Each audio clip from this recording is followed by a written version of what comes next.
crystalline spires of Visara Prime glittered in the light of the twin suns, their graceful curves reaching toward the heavens like frozen prayers. Commander Lyra stood at the viewport of the Defense Council chamber, her four-fingered hands clasped tightly behind her back. The council members had long since departed, leaving her alone with the weight of their decision. Strategic withdrawal, they had called it. Lyra called it what it was: abandonment. The colony of New Harmony would fall within days.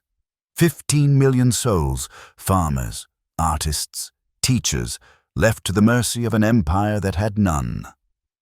Her reflection in the viewport revealed what she tried to hide during the council meeting.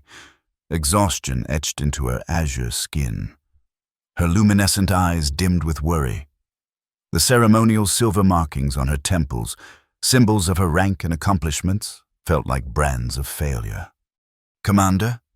The voice of her aide, Tella, broke through her thoughts.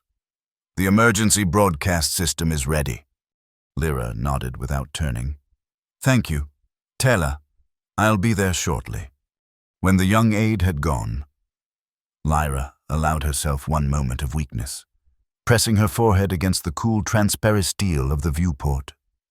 3 years ago, she had lost her first command when the Torgath raiding parties struck the research outpost on Lumina. 200 brilliant minds snuffed out because her patrol had been 10 minutes too late.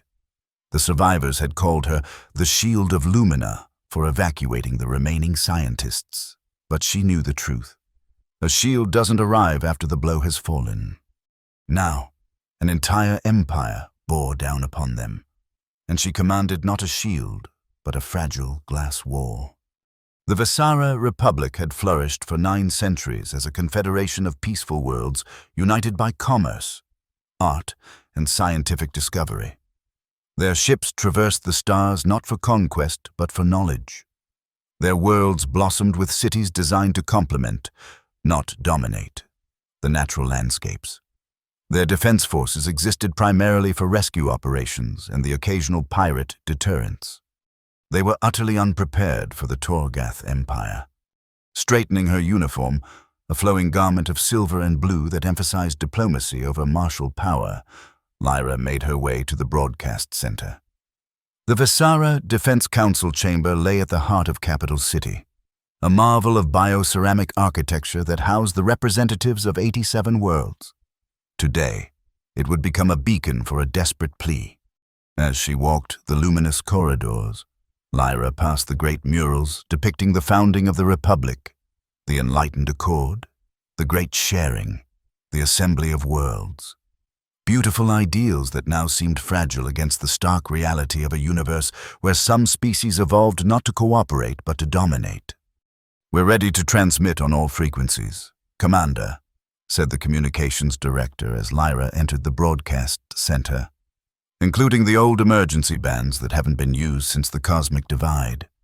"Good," Lyra replied, taking her position before the recording array. "We don't know who might be listening, or who might be willing to help." She straightened her shoulders, remembering her training. A leader shows strength even in despair. "Begin transmission." The lights shifted to indicate recording had commenced. Lyra looked directly into the lens, imagining she was speaking not to distant stars, but to the faces of those who might answer. "This is Commander Lyra of the Visara Republic Defense Council. I speak to any and all civilizations who value peace and freedom. The Torgath Empire has positioned a war fleet at our borders and issued an ultimatum: surrender or face extinction. We are a peaceful confederation with limited defensive capabilities. Our 87 worlds house billions of civilians who have never known war." She paused, swallowing the tremor that threatened to enter her voice. "We request immediate assistance from any forces capable of intervening. The Torgath fleet will breach our outer defensive line within 48 standard hours. Their weapons include Planet Cracker-class bombardment vessels. Here." Lyra departed from the Council's approved text. "I speak also directly to those worlds known as Deathworlds, to Earth and its colonies. Your reputation as warriors, born of harsh worlds, precedes you. The Assembly may fear your potential, but we—" She hesitated only a heartbeat. "I do not fear those who have survived adversity. I respect your strength, and we need it now more than ever."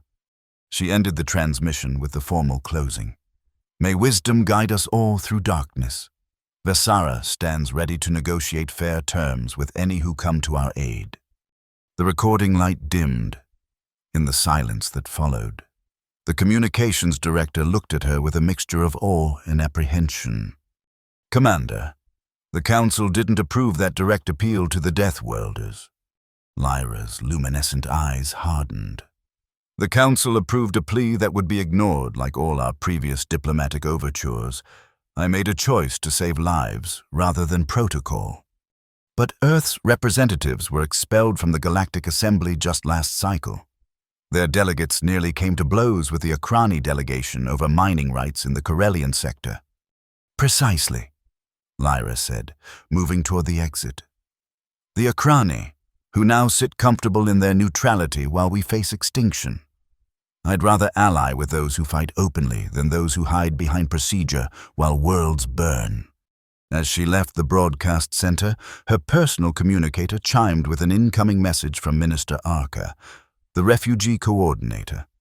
The situation on the border colonies was deteriorating faster than anticipated. The Torgath advance scouts had already begun probing attacks on New Harmony's orbital defenses. Lyra redirected her path toward the Emergency Operations Center. The next 48 hours would determine whether the Vesara Republic survived as more than a footnote in galactic history. Across the vast emptiness of space, Supreme Marshal Kor of the Torgath Empire stood on the command deck of the dreadnought Inevitable Dominion.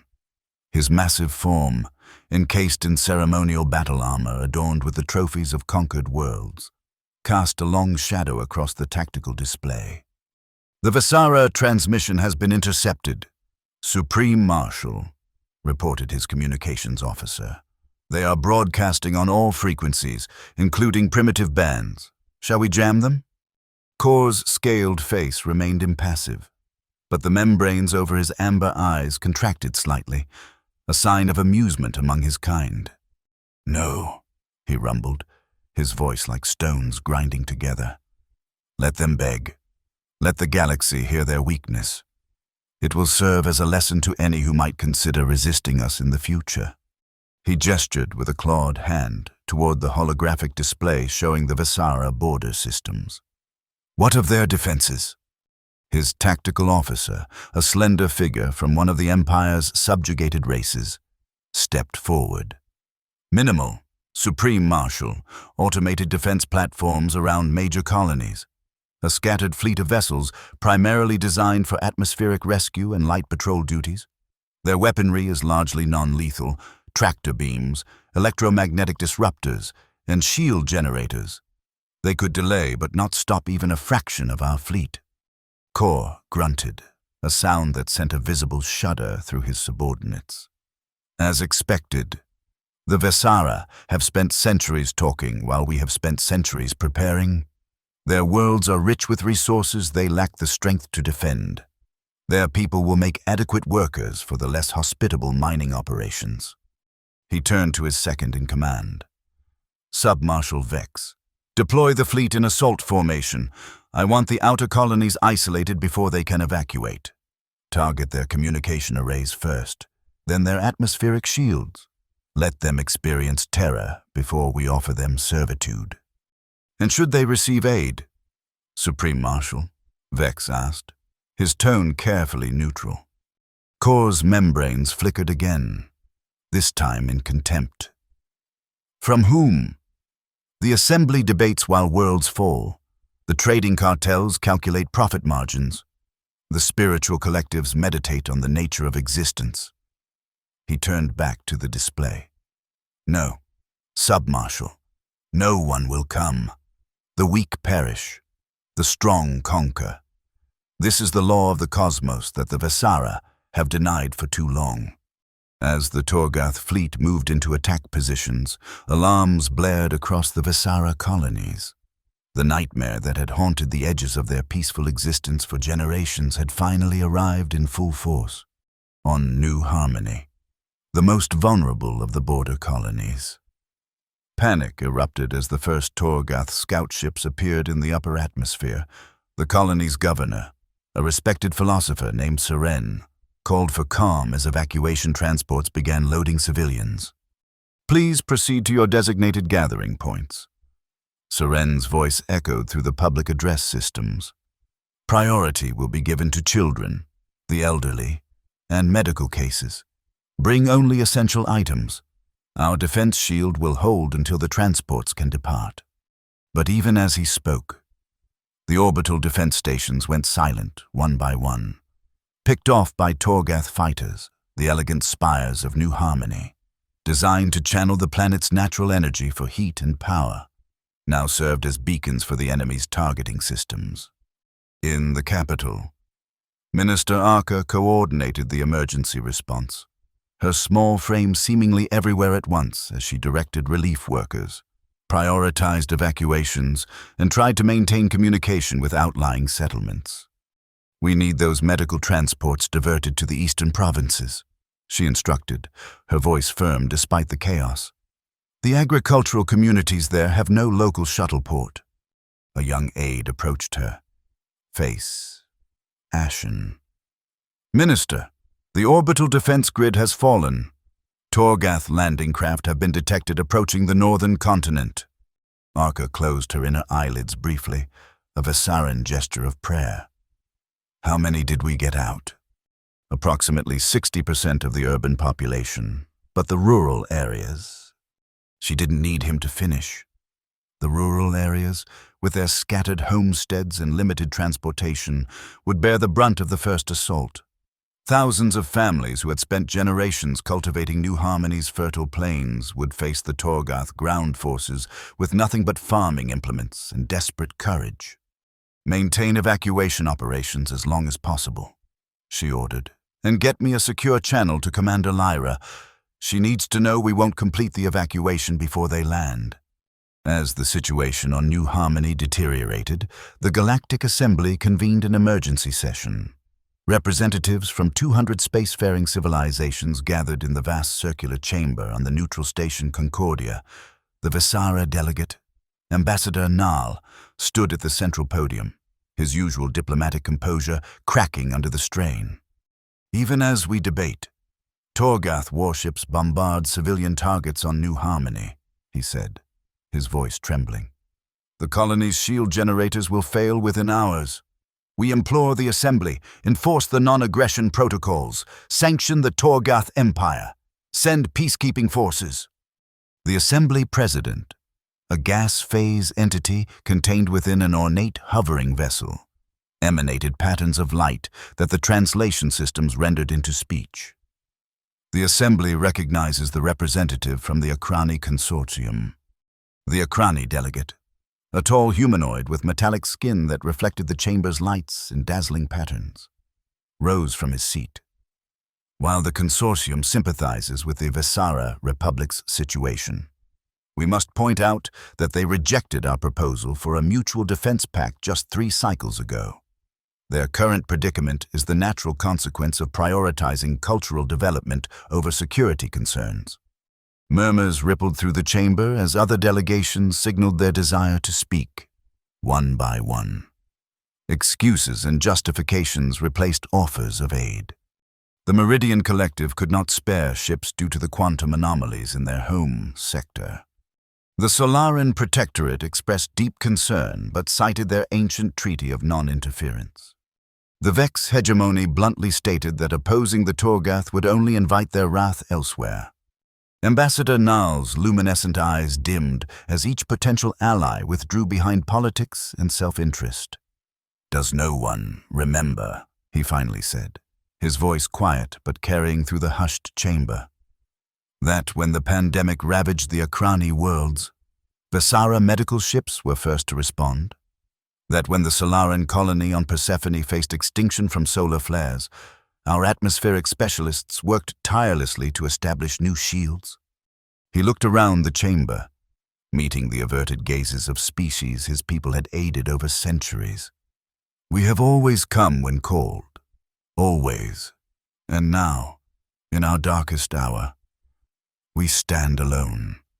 Not alone, came a voice from the observation gallery, a section reserved for non-voting attendees and civilizations without full assembly recognition. Heads turned to see a human woman in the simple gray uniform of Earth's United Defense Force. Though she had no formal standing to address the assembly, the shock of her interruption created a moment of confused silence that she instantly exploited. Earth remembers who provided medical aid when the Rigelian plague struck our colonies, she said, her voice carrying clearly despite her lack of amplification. Earth remembers who shared atmospheric conversion technology when we struggled to terraform Mars. While this August body debates protocol, Terran ships are already en route to Visara space. The chamber erupted. The President's containment vessel flashed patterns of distress and disapproval. The representative from Earth has no recognition. Security, remove the human delegate. As security drones moved toward her, the human smiled grimly. No need. I've said what I came to say. She looked directly at Ambassador Nal. Hold on. Help is coming. Before the drones could reach her, she activated a personal teleporter, a technology prohibited in the assembly chambers, and vanished in a flash of blue light. Ambassador Nal stood speechless, hope and uncertainty warring on his features as the assembly dissolved into chaos around him. Back on Visara Prime, Commander Lyra received the news of Earth's declaration with cautious optimism. The humans were known throughout the galaxy as Deathworlders, a species that had evolved on a planet with higher gravity, more extreme weather patterns, and more aggressive predators than most sentient races. Their biology reflected these origins: denser musculature, redundant organ systems, heightened fight-or-flight responses, and an almost pathological determination. They were also, according to many assembly species, dangerously unpredictable and culturally immature. Their recent expulsion from assembly observer status had come after a human delegate had physically struck an Akrani representative who suggested Earth's colonies should be restricted due to their biological aggression. Can we trust them? Asked Councillor Varen, the oldest member of the Defense Council. The humans have no formal alliance with us. They could demand anything in return for their aid. Lyra studied the latest tactical projections. New Harmony's defenses were failing. Two more border colonies, Green Haven and Starlight Bay, had reported Torgath scout ships in their systems. What choice do we have? She replied. The Assembly has abandoned us. Our evacuation efforts are overwhelmed. The Torgath will reach our core worlds within days. She looked up at the council members.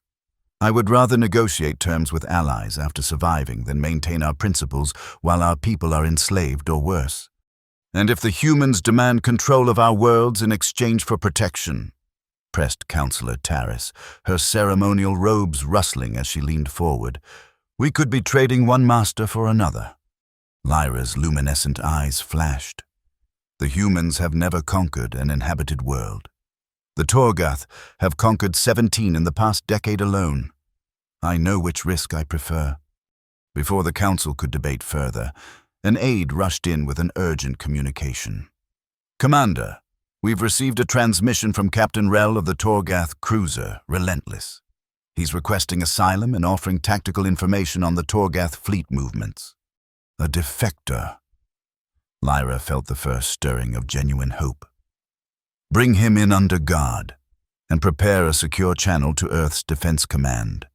If their ships are truly en route, we need to coordinate our efforts. As the council chamber cleared, Lyra returned to the tactical display. The Torgath fleet had begun systematic attacks on New Harmony's major cities. Refugee ships streamed toward the inner colonies, but many wouldn't make it past the Torgath blockade. Minister Arca had reported from the evacuation center that medical supplies were critically low, with thousands of injured civilians overwhelming the emergency services. A soft chime indicated an incoming transmission on a secure channel. The display shifted to show a human face, weathered, with lines around the eyes and gray at the temples. The insignia on his uniform indicated high rank. Commander Lyra, Admiral Jonathan Stone, Earth Defense Force. We received your broadcast. Lyra straightened, adopting the formal posture of a Vesara greeting. Admiral Stone, on behalf of the Vesara Republic, I thank you for responding to our plea. The human's expression remained serious. Save the formalities. Commander, we're pushing our engines to the limit, but we're still 18 hours from your border colonies. What's your situation? Surprised by his directness, so different from the careful diplomatic language she was accustomed to, Lyra quickly adapted. Critical. New Harmony has lost orbital defenses. Ground invasion has begun.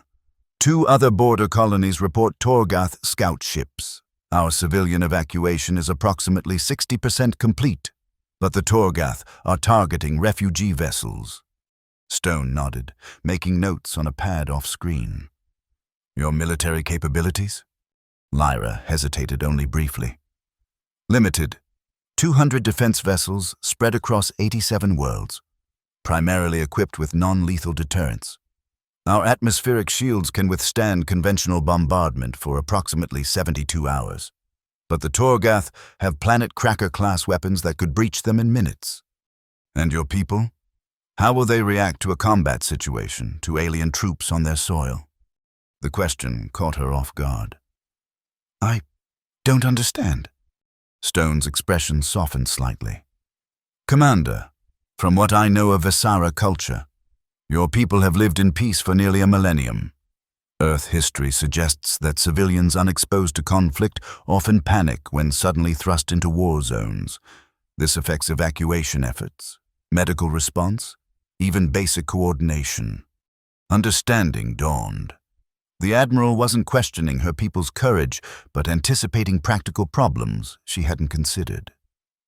There has been some panic, she admitted, but also remarkable cooperation. Minister Arca reports that civilian volunteers are assisting with evacuations, converting public buildings to emergency shelters, even forming civil defense units with whatever tools they have. Stone nodded, something like approval in his eyes. Good. That gives us something to work with. Now, I need you to prepare your fleet for a coordinated assault. We'll transmit tactical data once we're closer, but the basic strategy will be to hit the Torgath command ships first, disrupt their communication, then target their heavy weapons platforms. Admiral, Lyra said carefully, our vessels are not designed for offensive operations. Many have only defensive shields and rescue equipment. Then there'll be our medics and evacuation support, he replied without hesitation. Keep them behind our attack line. Their job will be to retrieve escape pods, ours and the Torgath's. You intend to rescue enemy combatants? Lyra couldn't keep the surprise from her voice. Stone's expression turned grim. Commander, what you need to understand about humans is that we can be your worst enemy or your most dedicated ally. The Torgath started this war. We intend to finish it. But we don't celebrate death. We've seen too much of it on our death world. Every life saved is a victory, even if that life belonged to an enemy. The transmission ended with arrangements for further coordination as the Earth fleet approached. Lyra stood motionless for several moments, processing the conversation. The human admiral had displayed none of the diplomatic caution she expected, none of the careful negotiation of terms. He had simply committed, as if the decision to risk human lives for Vesara was so obvious it required no debate. Her contemplation was interrupted by the arrival of the Torgath defector.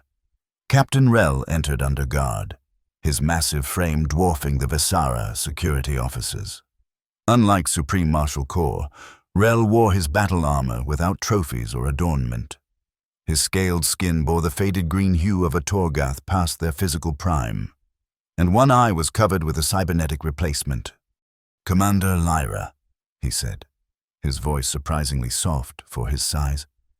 I bring information that may save lives, yours and those of my people who have no desire for this conquest. Lyra studied him carefully. Defectors were rare in the rigidly hierarchical Torgath military. "Why would you betray your empire, Captain?" Rel's good eye focused on her with surprising intensity. "I have served in the Imperial fleet for 40 cycles. I have seen 17 worlds conquered, their populations enslaved, their resources stripped. Each time, we were told it was necessary for the Empire's survival. Each time, I watched as Supreme Marshal Kor executed any who questioned his methods." He straightened his massive shoulders. 2 days ago, I received orders to target civilian evacuation vessels from New Harmony. When I hesitated, Submarshal Vex reminded me that hesitation equals treason. I realized then that I had become what I most despised, a weapon aimed at the innocent. Lyra signaled the guards to stand down. Whatever his motivation, the information he possessed could save countless lives. "What can you tell us about the Torgath strategy?" "Supreme Marshal Kor follows a standard conquest protocol," Rel explained, moving to the tactical display. "First, isolate the target systems by destroying communication arrays. Second, eliminate orbital defenses to prevent evacuation. Third, demonstrate overwhelming force against civilian centers to break morale." His clawed finger traced the Torgath fleet movements. "But his true objective is not conquest, but acquisition. The Torgath Empire faces resource depletion across its core worlds. Your Republic's territory contains some of the richest deposits of rare minerals and biological compounds in the quadrant. Kor needs your worlds intact and your people alive, though not necessarily free. So he won't resort to planet crackers immediately," Lyra concluded. "Not against valuable worlds," Rel agreed, "but he will use them against symbolic targets to demonstrate his resolve. Your capital would be the likely target once his fleet breaches your inner defenses." The implications chilled Lyra to her core. Vesara Prime, with its billions of inhabitants and millennia of cultural heritage, reduced to asteroid. As an object lesson. "There's something else," Rel continued. "Something that may help your human allies when they arrive. The Torgath fleet has a critical vulnerability. Our command ships use a centralized communication network to coordinate attacks. If these vessels are disabled simultaneously, it would create confusion throughout the fleet." "Why would the Empire design their fleet with such an obvious weakness?" Lyra asked. Suspicious. Rel's expression might have been a smile, though on his reptilian features it appeared more like a grimace. "Because, Commander, Supreme Marshal Kor does not believe in failure. The possibility of defeat does not factor into Torgath military design. Why protect against a scenario you do not acknowledge can exist?" As Lyra absorbed this information, reports flooded in from the border colonies. The situation on New Harmony had deteriorated further. Torgath ground forces had captured the main spaceport, cutting off the primary evacuation route. Minister Arca, coordinating refugee efforts from an underground shelter, reported thousands of civilians trapped in the capital city as Torgath shock troops advanced through the outlying districts. "Tell Minister Arca to hold position," Lyra instructed. "Relief is coming. She needs to keep the people calm and organized until then." But even as she spoke, she wondered if she was offering false hope. The Earth fleet was still hours away. New Harmony might fall before they arrived. On the Torgath flagship Inevitable Dominion, Supreme Marshal Kor received reports of the first ground victories with cold satisfaction. "Casualties. Minimal. Supreme Marshal," replied the tactical officer. The Vesara offered little resistance. Their defensive measures were primarily designed to slow our advance rather than stop it. Kor grunted. "And the evacuation vessels?" "Intercepted as ordered. 17 civilian transports captured intact with approximately 12,000 potential laborers." "Good. Process them according to standard protocols. Separate the technical specialists for immediate transfer to our research facilities. The rest can be distributed to the mining operations." Submarshal Vex approached, his posture indicating concern. Supreme Marshal, our long-range sensors have detected unusual activity at the edge of the sector, multiple ships dropping out of hyperspace. Configuration unknown. Kor turned his massive head toward the tactical display. Show me. The display shifted to reveal a cluster of ships emerging from hyperspace at the far edge of the sector. They were unlike any vessels in the known galactic fleets, asymmetrical, with exposed structural elements that would be considered design flaws by most spacefaring races. Their hulls bore evidence of multiple repairs, patches of different materials grafted onto the original structure like scars on a veteran warrior. Identify, Kor demanded.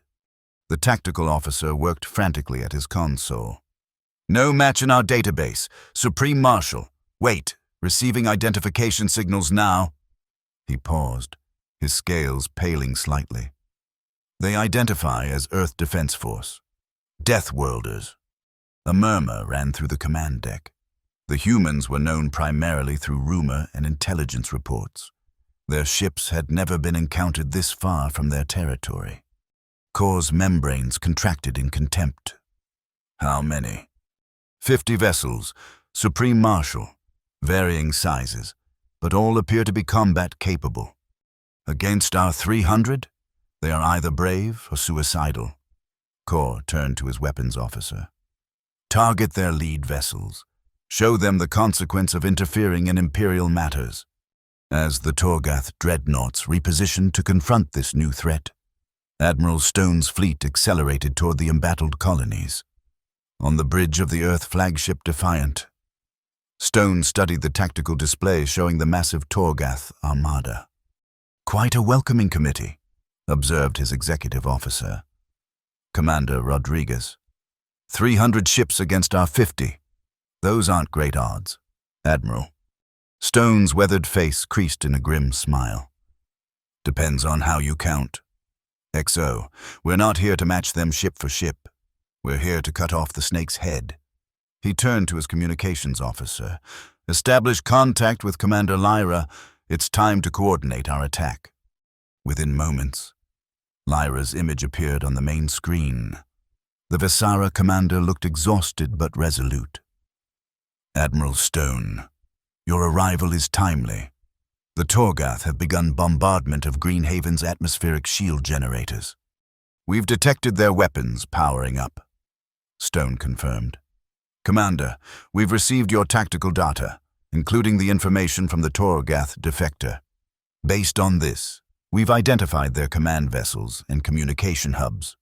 Our plan is to execute a precision strike against these targets simultaneously. Lyra studied the attack plan Stone transmitted. Your ships would be exposed to fire from multiple directions. The casualties could be severe. That's where your fleet comes in, Stone explained. We need your vessels to create a diversion. Their shields and non-lethal weapons make them ideal for this role. While the Torgath focus on the unusual threat, our strike teams will target their command structure. Understanding dawned in Lyra's luminescent eyes. A strategy of misdirection rather than direct confrontation. But my ships have minimal offensive capabilities. How can they pose a credible threat? Sometimes, Stone replied, the most effective weapon is the unexpected. Have your ships perform erratic maneuvers, deploy their tractor beams and electromagnetic disruptors against the Torgath sensor arrays. Create confusion, not destruction. We'll handle the latter. As Lyra coordinated with her fleet captains, the Torgath opened fire on the approaching Earth vessels. Massive energy weapons designed to crack planetary shields lashed out across space. But instead of evasive maneuvers, the Earth ships did something no conventional military strategist would consider rational. They accelerated directly into the barrage, on the inevitable Dominion. Supreme Marshal Kor watched in disbelief as the strange vessels altered course to intercept his fleet's most devastating weapons. What are they doing? No ship can withstand direct hits from our primary batteries. The tactical display told a different story. The Earth ships, their hulls glowing red from the energy absorption, continued their advance. Some showed damage, breached sections, trailing atmosphere, but none disintegrated as expected. Supreme Marshal, the tactical officer reported, voice trembling. Their hull composition includes materials unknown to our database. They appear to be absorbing and dispersing a significant percentage of our energy weapons output. Before Core could respond, new contacts appeared on the tactical display. The Visara defense fleet, previously scattered across multiple systems, had converged in an unusual formation. Instead of the organized battle lines favored by conventional militaries, they moved in seemingly random patterns, activating tractor beams and electromagnetic pulses against the Torgath support vessels. "Ignore the Visara ships," Core commanded. "They pose no genuine threat.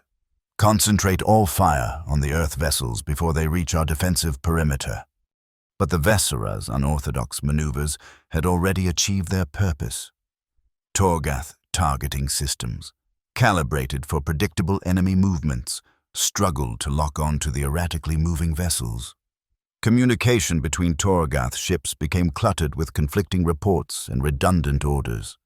In this moment of confusion, Admiral Stone gave the command that would change the course of the battle. "Execute Operation Thunderstrike."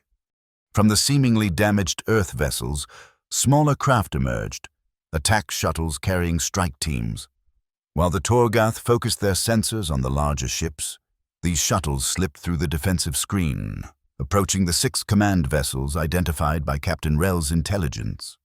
Simultaneously, Lyra ordered her fleet to activate all available tractor beams against the Torgath support ships, temporarily immobilizing them and creating corridors through which the Earth shuttles could pass unmolested. On the bridge of the inevitable Dominion, chaos erupted as proximity alarms blared. "Supreme Marshal, Earth vessels approaching our hull. They appear to be boarding craft." Core's rage manifested in a bellow that sent subordinates scurrying. "Repel boarders, all security teams to defensive positions. How did they penetrate our screen?" But the coordination that made the Torgath fleet so formidable was already breaking down.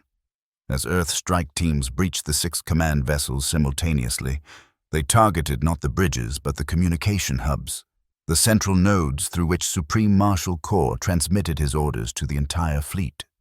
One by one, the command ships went silent. Without central coordination, Torgath captains fell back on individual initiative, a quality deliberately suppressed in Imperial military training. Some continued to attack according to their last orders. Others, uncertain without explicit commands, held position and awaited instructions that would never come. A few, witnessing the unexpected turn of events, began retreat maneuvers without authorization. Aboard the Defiant, Admiral Stone watched the Torgath fleet's cohesion disintegrate with grim satisfaction. "Phase 1 complete. Now for Phase 2. He turned to his weapons officer. "Target the heavy bombardment vessels. Disable their planet cracker weapons, but avoid reactor cores if possible." Commander Rodriguez raised an eyebrow. "Sir, with respect, those ships would make prime targets for destruction. We could eliminate a significant portion of their fleet's firepower." Stone's expression hardened. "We're here to save lives, Commander, not end them unnecessarily. Those ships have crews of thousands. Once their command structure understands they've lost, those crews become prisoners, not targets." As the Earth fleet engaged the Torgath bombardment vessels with surgical precision, Commander Lyra coordinated her ships to protect the refugee transports still fleeing the border colonies. The Visara vessels, designed primarily for rescue operations, excelled at this role, extending their shields to cover civilian ships, using tractor beams to deflect debris, and employing their advanced medical facilities to treat the wounded evacuated from New Harmony. On that embattled colony, Minister Arca emerged from the underground shelter as the Torgath ground forces unexpectedly withdrew. The city bore the scars of the brief but brutal occupation. Elegant spires toppled, botanical gardens burned, residential districts reduced to rubble. But amid the destruction, survivors began to emerge, helping the injured, extinguishing fires, reclaiming their world, one small act of defiance at a time. Arca's communicator chimed with an incoming transmission from Commander Lyra. "Minister, status report." Arca surveyed the devastation around her, noting with pride how her people were already forming recovery teams. "The Torgath ground forces are retreating to their landing craft. Civilian casualties are high, but could have been much worse." "What happened?" "The Earth fleet arrived," Lyra replied, her voice reflecting disbelief and hope in equal measure. They turned the tide. Minister, the Torgath command structure has been compromised. Their fleet is in disarray." As if to confirm her words, the clouds above New Harmony's capital parted to reveal Torgath ships ascending rapidly, abandoning their ground forces in their haste to retreat. And behind them, descending through the atmosphere, came ships of unfamiliar design, Earth medical frigates responding to the colony's distress calls. Aboard the inevitable Dominion, Supreme Marshal Kor faced the unthinkable: defeat. His command deck was in shambles, Earth Marines having breached the defenses and disabled the ship's primary weapons and communication systems before withdrawing. Submarshal Vex lay dead, killed not by the human boarders, but by Kor himself in a rage at the officer's failure to repel the attack. "Supreme Marshal," the communications officer reported, his voice trembling. "We're receiving surrender requests from multiple captains across the fleet. The bombardment division has been neutralized. The Earth vessels have surrounded our remaining combat-capable ships." Kor's massive fists clenched. In all his cycles of service, through 17 conquests, he had never contemplated surrender. It was not in the Torgath military doctrine. There was victory or death, dominance or extinction. Yet as he watched the tactical display, another revelation shook his worldview. The Earth vessels were not destroying the disabled Torgath ships. Instead, they were extending shields around damaged sections, deploying what appeared to be repair drones, even dispatching shuttles to evacuate injured crew from ships with critical life support failures. His enemy was saving his soldiers. A new transmission cut through the confusion on the command deck. Admiral Stone's face appeared on the main screen, his expression stern but not triumphant. "Supreme Marshal Kor, your fleet is disabled. Your command structure is compromised. Your ground forces are cut off. I offer you one opportunity to surrender with honor and without further loss of life." Kor stared at the human, searching for weakness or deception in his alien features. "And if I refuse?" Stone's expression didn't change. "Then we will be forced to continue this engagement to its conclusion. But I would prefer to focus our resources on saving lives rather than taking them, your crew included, for the first time in his long military career." Supreme Marshal Kor hesitated. The doctrine said, "Fight to the death." Honor demanded resistance to the last warrior. But as he looked around his damaged bridge, at the officers awaiting his command, officers who had served loyally through countless battles, he found himself considering an option he had never offered to others. "What terms do you propose, human?" Stone's response was immediate, as if he had prepared it in advance. "Your personal surrender and that of your command staff. The return of all Visara prisoners and captured territory. The withdrawal of all Torgath forces from Visara space. In exchange, we guarantee the safe passage of your fleet back to Torgath territory and humane treatment of all prisoners until they can be repatriated." "And what of me?" Kor asked, knowing that in his position he would have executed enemy leadership as an example. "You will be detained pending resolution of war crimes charges," Stone replied evenly. "But you will be treated according to galactic protocols for prisoners of war. No torture, no summary execution, a fair hearing. Concepts foreign to Torgath. Military justice." Kor studied the human admiral, wondering at the strange mixture of ferocity and mercy these Deathworlders displayed. They fought with unexpected savagery, yet extended compassion where he would have shown none. "I accept your terms," Kor finally said, the words bitter in his mouth. The Torgath Empire surrenders. As the formal surrender was transmitted throughout both fleets, a new phase of operations began. Earth medical ships landed on New Harmony and the other affected colonies, deploying emergency teams to treat the wounded, Vesara civilians and Torgath soldiers alike. The Vesara vessels, with their advanced medical facilities, worked alongside their human counterparts, saving lives that hours before had been locked in mortal conflict.